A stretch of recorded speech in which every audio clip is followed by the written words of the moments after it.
सुप्रभात दोस्तों। मैं बेंगलोर से डॉक्टर इंदु झुंझुनवाला आप सभी का हार्दिक स्वागत और अभिनंदन करती हूँ।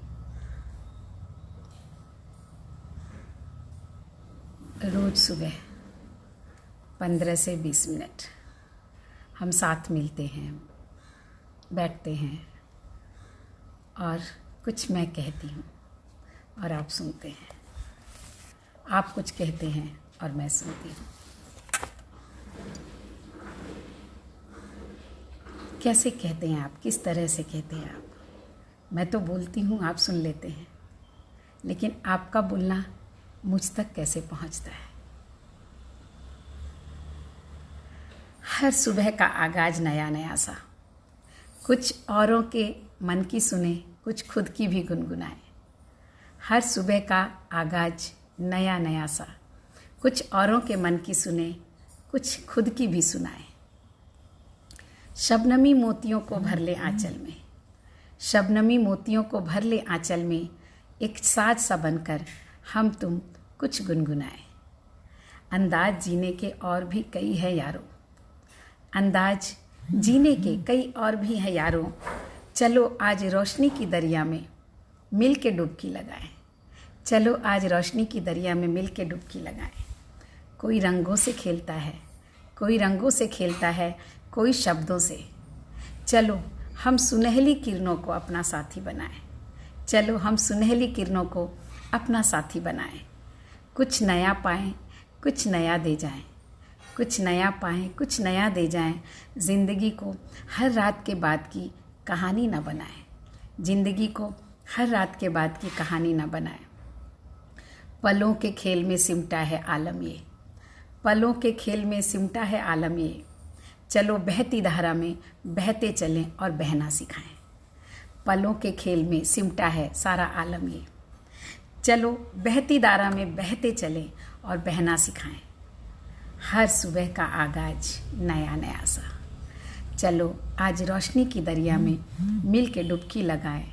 कुछ औरों के मन की सुने, कुछ खुद की भी सुनाएं। एक साज सा बनकर हम तुम मिल कुछ गुनगुनाएं। चलो हम सुनहरी किरणों को अपना साथी बनाएं, ज़िंदगी को हर रात के बाद की कहानी न बनाएं। चलो बहती धारा में बहते चलें, चलो बहती धारा में बहते चलें और बहना सिखाएं। तो कैसे मिलते हैं हम और आप? कैसे सुनती हूँ मैं आपको? आप तो मेरी वाणी से मुझे सुनते हो, लेकिन आपकी कौन सी वाणी है जो मुझ तक पहुँचती है? जब हम भोजन की बात कर रहे हैं तो हम वाणी के भोजन की भी बात कर रहे हैं, आँखों से देखने की बात कर रहे हैं, हम उन पांचों इंद्रियों की बात कर रहे हैं जिनसे हम कुछ ग्रहण करते हैं और छोड़ते हैं। और उन पांचों इंद्रियों में एक छठी इंद्री भी होती है, एहसास की इंद्रिय। और मैं आपकी बातें उससे सुन लेती हूँ। आपकी उपस्थिति एक वाणी है, एक शब्द है जो मुझ तक पहुँचती है। आपकी उपस्थिति, आपके मन के वो एहसास हैं जो मुझे छू जाते हैं। आप सबकी उपस्थिति एक उत्साह का संचार करती है, एक सकारात्मक ऊर्जा मेरी ओर फेंकती है और उसे मैं ग्रहण कर लेती हूँ। तो इस तरह से मेरी वाणी तो बड़ी स्थूल है, मैं आपसे कुछ कहती हूँ और आप सुनते हैं, लेकिन मैं कितना भी कुछ भी कहूँ आप पूरा नहीं सुन सकते, पूरा आप तक नहीं पहुँच सकता। और पहुँचने की बात तो बात की है, मेरे कहने में ही पूरा नहीं कह सकती। बहुत आम बात है कि शब्दों की बड़ी सीमाएं होती हैं। जैसे लाल रंग, अगर मैं कहती हूँ लाल रंग, तो वो सिर्फ लाल रंग नहीं है। लाल रंग अपने में बहुत सारे रंगों को समेटता है, तब वो लाल दिखता है सिर्फ। और हमारी जो सूक्ष्म आँखें, हमारी जो ये स्थूल आँखें हैं ना, वो सिर्फ उस लाल रंग को पकड़ पाती है और हमारी वाणी उस लाल शब्द को कह पाती है। उस लाल शब्द के पीछे के जितने सारे रंग हैं, जिन रंगों से मिलकर वो लाल रंग बना है, वो लाल रंग में सफ़ेद रंग भी मिला हुआ है, कहीं काला भी मिला है, कहीं पीला और हरा भी मिला होगा। लेकिन शब्दों की बहुत सीमाएं हैं। और इसलिए जब आपकी उपस्थिति होती है, आप सबों की उपस्थिति जो शब्दों से परे होती है, वो जो कहती है और वो जो मुझ तक पहुंचता है, वो लाल रंग के अंदर के सारे रंगों के साथ पहुंचता है, जो हम शब्दों में नहीं कह सकते। और इसलिए बात आती है स्थूल से सूक्ष्म की। जब हम कुछ सूक्ष्म को पकड़ना चाहते हैं तो रास्ता तो स्थूल ही बनता है, लेकिन स्थूल सिर्फ रास्ता बनता है, स्थूल सिर्फ खिड़की और दरवाजे बनते हैं। अंदर जो बैठा है ना, वो बहुत सूक्ष्म है। जिसे हमें पकड़ना है वो इतना सूक्ष्म है कि वो वाणी के द्वारा नहीं पकड़ा जा सकता, इन पांचों इंद्रियों के द्वारा नहीं पकड़ा जा सकता। और इसीलिए मैंने कहा कि जब इंद्रियों को दोष देने की बात होती है ना, तो वो दोष बड़ा निराधार सा होता है, क्योंकि हम खिड़की को दोष दें कि उधर से गर्म हवा आ रही है, तो दोष खिड़की का नहीं है। हवा है, आ रही है, जा रही है, हमने खिड़की खुली छोड़ी है। तो पूरी ज़िंदगी ना, मुझे लगता है कि हम यही करते हैं पूरी ज़िंदगी। मैं अपनी आज तक की ज़िंदगी में देखूं तो अपने दोषों को नहीं देखते, कहीं ना कहीं हम अपना दोष दूसरों को डाल देते हैं हर चीज़ के लिए। और जब हम गलत जगह पर गलत दोषारोपण करते हैं तो फिर सुधार की तो कोई बात हो ही नहीं सकती। हम सही रास्ते तो चल ही नहीं सकते, क्योंकि रास्ता ही गलत पकड़ लिया है। पहली बात तो दूसरों को दोष दे के कुछ होगा नहीं, क्योंकि दूसरों को हम बदल ही नहीं सकते, अगर दोषी है तो भी और नहीं है तो भी। तो बदलना तो खुद को है, समझना खुद को है, जानना खुद को है, क्योंकि वही हमारे हाथ में है। तो सबसे पहले तो समझना होगा कि ये जो इंद्रियां हैं ना, आँख, नाक, कान, त्वचा, ये सारी की सारी स्थूल हैं और स्थूल के साथ साथ जड़ हैं। और ये बताने की कहाँ ज़रूरत है कि ये जड़ हैं। हम जब किसी मृत शरीर को देखते हैं तो आँख, नाक, कान, मुंह तो सारे होते हैं उसके पास। उस क्षण हमें समझ में आता है कि ये सारे के सारे स्थूल हैं, ये सारे के सारे जड़ हैं, इसमें चेतना नहीं है। तो फिर चेतना क्या है, चेतना कहाँ से आती है? तो जहाँ से चेतना आती है और जहाँ चेतना जाती है, इन दरवाजों के द्वारा जाती है। आँख, नाक, कान और मुंह के द्वारा जाती है, ये दरवाजे हैं, ये खिड़कियाँ, लेकिन जाती और आती जो है चेतना, पकड़ना उसको है। वहाँ पर एहसास को पकड़ लेना है, और जब उसको पकड़ते हैं ना, तब वास्तव में समझ में आता है कि रास्ता कौन सा सही है। तब हम सही रास्ते पर होते हैं। अपनी चेतना को पकड़ने की बात होती है, क्योंकि चेतना, जिसको बहुत सारे लोग बहुत सारे नामों से आप बोल सकते हैं, कॉन्शसनेस हिंदी में, इंग्लिश में कहते हैं, हिंदी में चेतना कहते हैं। और वो जो चेतन तत्व है, जब हम चेतना की बात करते हैं तो आत्मा की बात हो जाती है। और मैं जिस चेतना की बात कर रही हूँ उसमें दो तरह की ऊर्जा की बात होती है। जो विचारों की बात, जब हम वायु से विचार की यात्रा कर रहे हैं तो बीच में आती है वाणी, और वाणी के साथ आती है हमारी ये सारी इंद्रियां भोजन के लिए, जिससे हम भोजन कर रहे हैं। आँखों से जब हम जो देखते हैं वो भी हमारा भोजन है, कानों से जो हम सुनते हैं वो भी हमारा भोजन है। तो कान तो खिड़की है जिससे हम सुन रहे हैं, लेकिन सुन किसको रहे हैं? वो सूक्ष्म ध्वनि।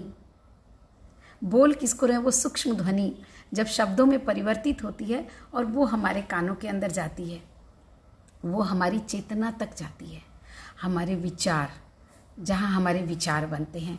तो वायु से विचार तक की यात्रा में आज हम विचार की बात सोचते हैं, और विचार के द्वार यही हैं, ये हमारी पंचेंद्रियां ही उन विचारों की द्वार हैं। तो बात फिर परिष्कार की आती है। हम विचार करते हैं, विचार बनते कैसे? शब्दों से बनते हैं। और शब्द कहाँ से आते हैं? हम कुछ देखते हैं और जो हम देखते हैं उसको एक नाम देते हैं, एक शब्द देते हैं, और वो हमारे अंदर एक विचार की उत्पत्ति करता है। हम कुछ नाक के पास कुछ ले जाते हैं, कुछ सूंघते हैं, एक फूल है उसे सूंघते हैं, और एक विचार बनता है कि इसकी खुशबू बहुत अच्छी है, इसकी खुशबू बहुत बुरी है। कोई कुछ मुंह से बोलता है और एक विचार बनता है कि इसने बहुत अच्छी बात कही, इसने बहुत बुरी बात कही। इसने बहुत मधुर वाणी बोली, इसने बहुत कर्कश वाणी बोली, और हमारे अंदर एक विचार की उत्पत्ति होती है। तो मैंने कहा था वाणी पर ब्रह्म है। हम हर जगह देखते हैं वाणी कैसे पर ब्रह्म है, क्योंकि जब वो सूक्ष्मतर हो जाती है ना, विचार क्या है, वाणी ही तो है। उसमें जब हम शब्द देते हैं वो स्थूल भाषा बन जाती है, शब्दों के द्वारा वो भाषा की बात हो जाती है। लेकिन जो वाणी है जब मन के अंदर होती है तो वो बहुत सूक्ष्म होती है। वो विचार जो है सूक्ष्म वाणी जिसको कह सकते हैं, वो सूक्ष्म होते हैं, और वो ग्रहण हम इन इंद्रियों के द्वारा करते हैं। आप सोचिए, अगर आंखें देखे ही ना, कोई चीज़ भी हमारी आंखों के साथ चेतना का जुड़ाव ना हो, अगर चेतना हमारी आंखों के साथ ना हो, अगर चेतना हमारे मुख के साथ ना हो, अगर चेतना हमारी नाक के साथ ना हो। अभी कोरोना है ना, तो कोरोना में लोगों को स्मेल नहीं आती है किसी चीज़ों की। बोलते हैं एक सिम्टम ये भी होता है कि स्मेल नहीं आती है, उन्हें कोई चीज़ की गंध नहीं महसूस होती है। नाक तो है उनके पास, लेकिन गंध महसूस नहीं होती है। मतलब हमारी चेतना इस नाक के द्वारा इस खिड़की से जुड़ नहीं पाती है। ये खिड़कियां बंद हो गई हैं, तो चेतना अंदर नहीं जा पाती। वो जो गंध है वो अंदर नहीं जाती है, और वो अंदर नहीं जाती है तो विचार ही नहीं बनते हैं। क्योंकि हम जीभ से भी जो भी हम खाते हैं उसमें एक तरह की गंध होती है जो नाक को अच्छी लगती है या बुरी लगती है, और हम उसको खा पाते हैं या नहीं खा पाते हैं। तो हमारे जितने ये जो अवयव हैं ना चेहरे के, नाक, कान, मुंह, आँख, सारे एक दूसरे से अंदर में जुड़े हुए हैं, और इनके द्वारा जो चेतना अंदर जाती है, जो प्रवाहित होती है, वो विचारों में परिवर्तित हो जाती है। और विचार कितने शक्तिशाली होते हैं। जैसे जैसे हम सूक्ष्म की ओर बढ़ते हैं वो शक्तिशाली, उसकी शक्ति बढ़ती चली जाती है। तो हम अपनी शक्तियों को जानने के क्रम में थे, तो विचारों में जो शक्ति होती है ना, चूंकि वो सूक्ष्म से सूक्ष्मतर होती जा रही है, तो वो और उससे भी ज़्यादा बड़ी होती है। क्योंकि आप मुझसे बहुत दूर बैठे हैं और आप कुछ विचार कर रहे हैं और वो मुझ तक पहुंच रहा है। आप बोलें तो शायद ना पहुंचे, बोले तो शायद इस यंत्र की सहायता लेनी पड़े, लेकिन विचारों को किसी यंत्र की सहायता नहीं लेनी पड़ती है। क्योंकि ये प्रकृति है ना, उसमें जो शक्ति है, अगाध शक्ति है। कितनी सारी शक्तियां हैं इसमें, इतनी अटूट शक्तियां हैं जिनसे अगर हमारा परिचय हो जाए तो हमें पता चले। और शायद मानव को इतनी सारी शक्तियों का परिचय कराने की सामर्थ्य भी हमें प्राप्त है। ये सबसे बड़ी बात है कि हमें वो सामर्थ्य प्राप्त है। हमें नहीं पता बाकी जीवों को प्राप्त है या नहीं, लेकिन हमें है। तो इतनी सारी शक्तियां हैं कि अगर हम उनको जानें तो विचार किस तरह से ट्रैवल करते हैं बिना किसी यंत्र के। मैं यंत्र की बात नहीं कर रही। आज एक नई थेरेपी निकली है, टेलीपैथी। हम सुनते हैं उसको।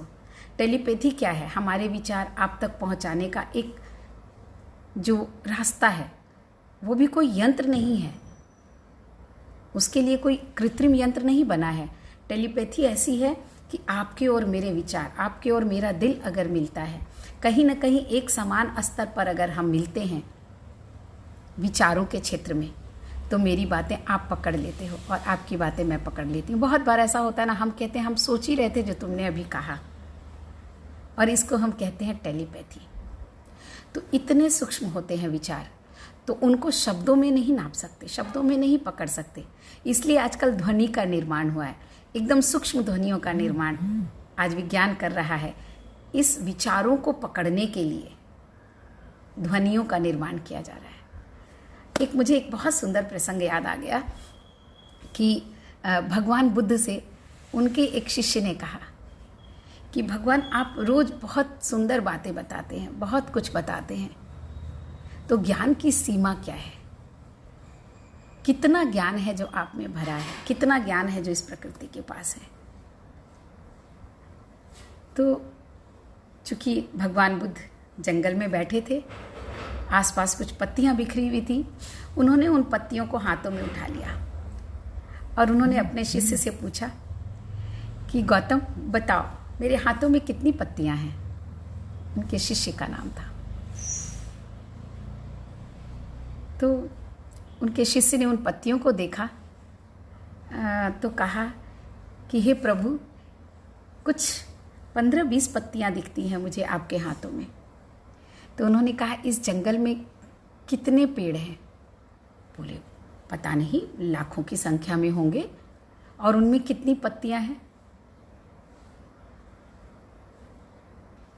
तो जवाब मिल गया। जवाब ये है कि जितना भी हम जानते हैं, हम जितना पकड़ पाते हैं अपनी शक्तियों के द्वारा, अपने इन इंद्रियों के द्वारा, दुनिया वहीं तक सीमित नहीं है।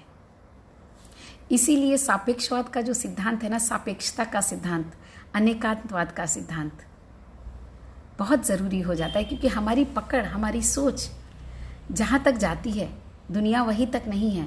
अगर हम मान लेते हैं कि वही सच है जो हम जानते हैं, दुनिया वहीं तक है जितना हम जानते हैं, तो बात वो कूपमंडुकता की हो जाती है। तो इतनी शक्तियाँ हैं, कितनी शक्तियाँ हैं? जितने इस जंगल में पेड़ हैं, और इस जंगल के जैसे ही कितने सारे जंगल होंगे, उनमें कितने सारे पेड़ होंगे इस पूरे विश्व में, और कितनी सारी पत्तियाँ होंगी।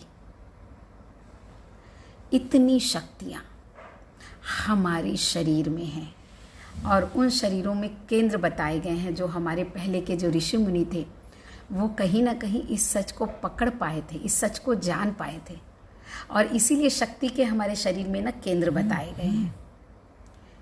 कोई 5 केंद्रों की बात करता है, कोई 9 केंद्रों की बात करता है। वो है ग्रंथि, जिसको ग्रंथि के रूप में भी हम कहते हैं। गांठ, ग्रंथि अर्थात गांठ।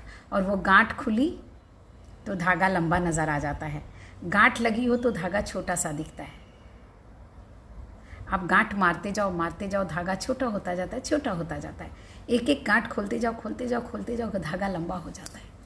बस ऐसे ही है हमारे शरीर की ग्रंथियाँ, और वो ग्रंथियाँ चेतना की ग्रंथियाँ हैं जो अचेत होकर पड़ी हैं। हम उन्हें खोल नहीं पाते हैं, और हम उन विचारों में उलझे रह जाते हैं जो इन इंद्रियों के द्वारा ग्रहण करते हैं। तो विचार जो है कितने शक्तिशाली होते हैं, कितने महत्वपूर्ण होते हैं, और कितना कुछ हम उन विचारों के द्वारा कर सकते हैं। जब हमें ये समझ आए तो हम विचार की बात करेंगे।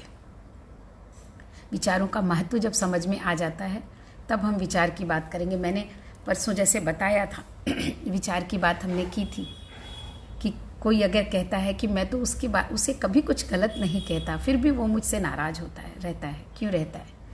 क्योंकि हमारे अंदर जो उसके लिए जो विचार है ना, वो अच्छे नहीं हैं, कलुषित विचार हैं।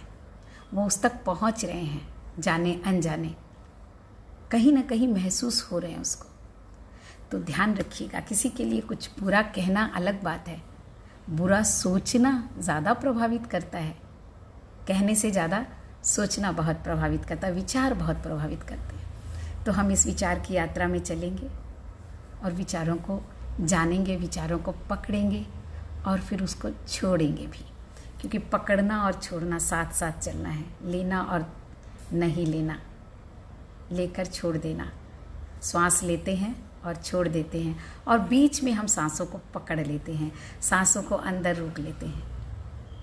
तो ये 3 प्रक्रिया होती है श्वासों की। तो आज बस इतना ही।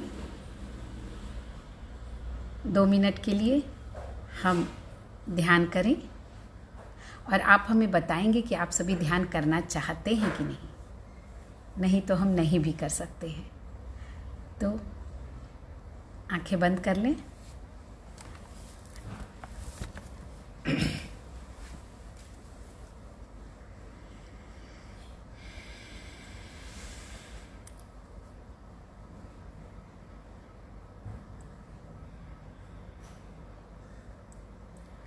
अपने पूरे शरीर को अंगूठे से लेकर, पैरों के अंगूठे से लेकर धीरे धीरे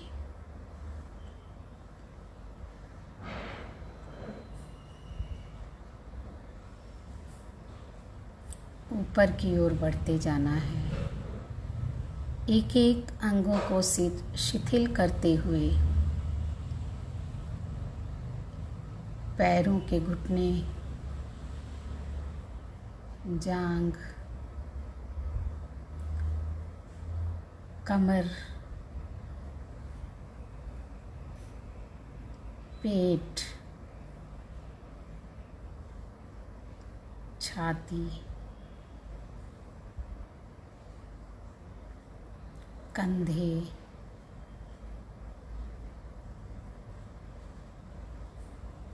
पीछे, कंधे के पीछे, रीढ़ की हड्डी, रीढ़ की हड्डी से जुड़ी हुई सारी तंत्रिकाएं, सभी को ढीला छोड़ते हुए धीरे धीरे ऊपर की ओर आएं, कंधे पर आएं, अपने बाएं हाथ की हथेली, उंगलियां, पूरा बायां हाथ ढीला छोड़ दें। दाएं हाथ की ओर आएं, दाएं हाथ के एक एक अंगों को, उंगली, हथेलियां, सभी को ढीला छोड़ते हुए हम धीरे धीरे गर्दन तक आए। गर्दन में कसाव है, उसे ढीला छोड़ दें और अपने चेहरे पर आए। होठों को मुस्कुराते रहना चाहिए। होठ मुस्कुराते हैं तो पूरे चेहरे का तनाव खत्म हो जाता है। गाल, कान, आँखें,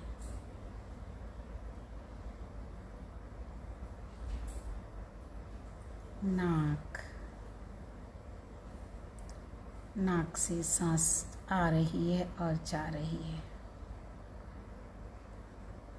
ऊपर का माथा, सिर, पीछे का हिस्सा सर का, सभी को तनाव रहित कर रही हूँ। सब तनाव से मुक्त हो रही है। पूरा शरीर ढीला हो चुका है। कहीं कोई तनाव नहीं, कोई कसाव नहीं। धीरे धीरे हम अपना पूरा ध्यान नाक से आती जाती सांसों पर केंद्रित करते हैं। एक सांस जो हम ले रहे हैं,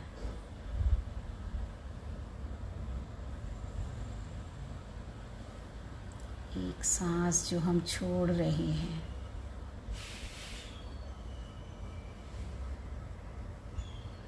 सकारात्मक ऊर्जा हम अंदर प्रवेश कर रही है हमारे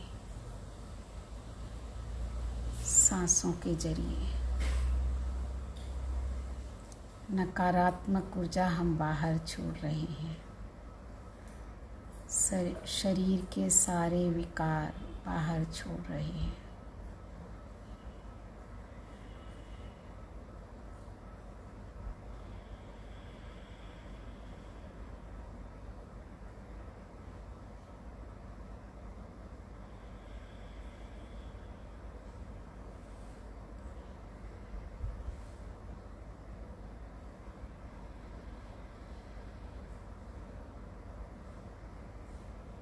सांस और मैं, श्वास और शरीर, श्वास और चेतना धीरे धीरे एकाकार होते जा रहे हैं। शांत होती जा रही है हमारी श्वासें।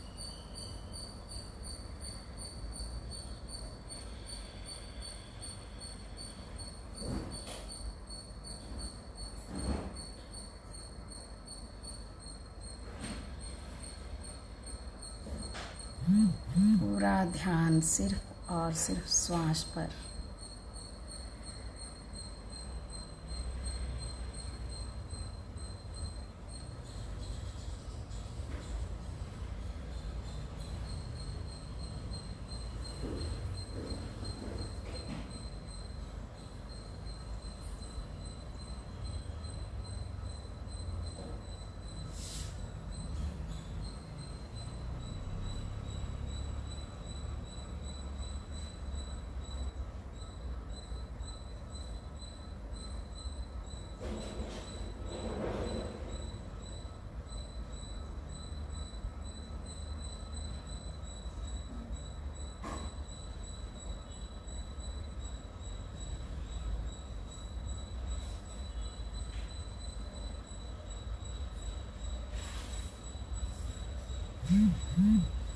आप महसूस करेंगे कि सांस बहुत धीमी और धीमी और धीमी होती जा रही है। आप उसे पकड़ नहीं पा रहे अपनी सांसों को।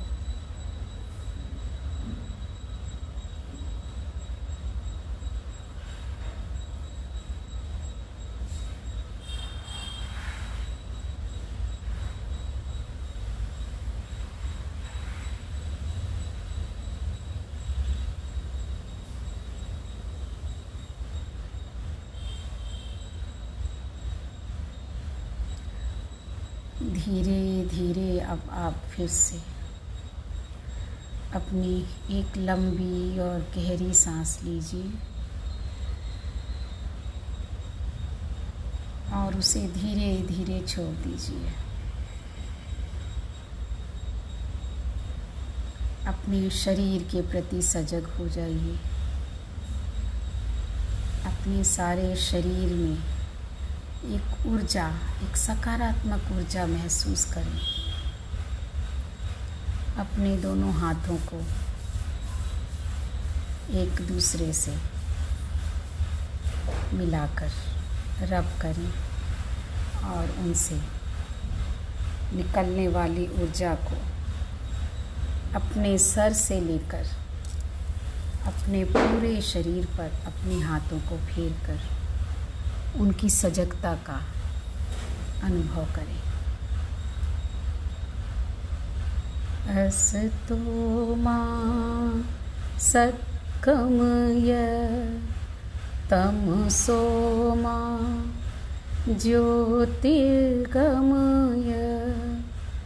मृत्योर्मा अमृतं गमय। ओम शांति शांति शांति।